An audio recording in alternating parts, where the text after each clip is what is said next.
Hello everyone, welcome to a new video for FET price prediction based on Elliott wave analysis. We're gonna see of course what's going on in FET. Where are we heading? Are we bullish as expected? After those three bullish scenarios in confluence with a target toward the upside. So we have of course a WX and a Y potentially finished here as three waves. You're looking for three waves down again and then 1, 2, 3, 4, 5 toward the upside for a wave C. Another bullish scenario is a double 1-2. You're looking for a 1-2 here between the 0.618, 0.786. Of course, it was double 1-2. Your wave 1-2 here has hit the perfect target for a wave 2 and moving for higher. Last bullish scenario is 1, 2, 3, 4 and a 5. You finish a wave 4 in a leading diagonal. You're looking for a wave 5 as well. For, of course, a wave 5 in a leading diagonal as a zigzag. And we might, of course, see a potential, of course, an impulse correction impulse. So let's dive deeper, of course, in this area. But before diving deeper, let me mention the bearish scenarios, which might unfold, of course, as a short term. Now, the short term has finished, basically, where you finished A, B, and a C. Perfect hit, of course, in this blue box and 1-to-1 fib level, finishing as an impulse or as a corrective structure here. You're moving for higher. If we are still in a bigger corrective wave, meaning A, B, and a C toward the downside, after finishing three waves down, you're looking for three waves up, and then 1, 2, 3, 4, 5, of course, for a wave C. This wave B also is, of course, looking for higher currently in confluence, of course, for all the bullish scenarios that we have mentioned. And that means, of course, you are bullish in both case scenarios for FET and you're still looking for higher. Now let's move inside this wave to see what's going on and what we might expect next. We were, of course, expecting after W, you have an X, of course, as a bridge of or a triangle, and then you see, of course, a final three waves toward the downside, finishing a wave Y. Now we're looking, of course, for higher prices. Basically, we have potentially 1, 2, 3, 4, and a 5 finished. Or it can be, of course, double 1, 2, but very low possibility because your wave 4 or wave 2 did not interfere with the zone 1. If you don't see, of course, the wave 2 doesn't interfere with the zone 1, meaning, of course, less possibility to be 1, 2 or double 1, 2, higher possibility that you are in 1, 2, 3, 4, and a 5.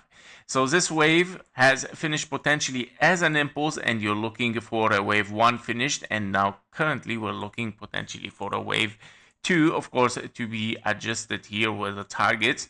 So basically this wave 2 would like to reach the minimum target 0.38, 0.45 cent, meaning you would like to see three waves toward the downside, at least hitting this target at 0.38. Now, of course, it can even move toward the perfect box, green box between 0.618, 0.786 and moving for higher.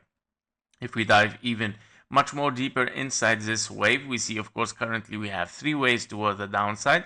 It can be anything, of course, can be ABC finished, or it can be 1, 2, 3, 4, and a 5 for a leading diagonal, or it can be three waves down, three waves up, 1, 2, 3, 4, 5 for a wave C, as well for lower. And that means, of course, right now the price is a little bit tricky, but at the end we're looking at the same target, whether, of course, we're moving from here for lower or we're moving, of course, from a little bit higher after finishing three waves down, three waves up. You're looking anyway as well toward the downside for a wave C. And we would like, of course, to hit minimum target as well, which is the 0.38, 0.45 cent. If we take a look as well on KGT for FETCH.AI, we see on the 5-minute chart, we have, of course, a bearish signal from the top, but it is not in convergence with the price action. We see invalidation of the bearish, meaning you are in an impulse toward the upside and you're looking for lower, potentially still only to take a wave 2, meaning you will not take, of course, this low potentially here. And we are very close, by the way, for a divergence here for the price action. As you can see, we have the price moving for higher. The last signal here for the bullish is, of course, looking for a new signal. So meaning the more you go lower here, the more the divergence will become stronger and the more the possibilities for a move towards the upside is coming as well after it. Now, if we take, of course, the strengths here as 500, you will see that this is only the signal that you have. And also it is very, very close for a divergence as well. The more it goes down, the more this will become stronger, this impulse, meaning we're looking for a new very high wave towards the upside after getting a wave 2 here. Confirmation of our scenario, meaning of course we would like to see one more low, and I believe the 0.38 might be more than enough to launch, of course, this wave 3 towards the upside after having a divergence here with the CVD on KGT indicator. Yep, so let's watch this, and don't forget on X today we have uploaded so far Litecoin, LTC, and also SUI for quick updates. Don't miss those updates. Thank you for watching. Thank you for your likes and comments, and see you in the next one. Bye bye.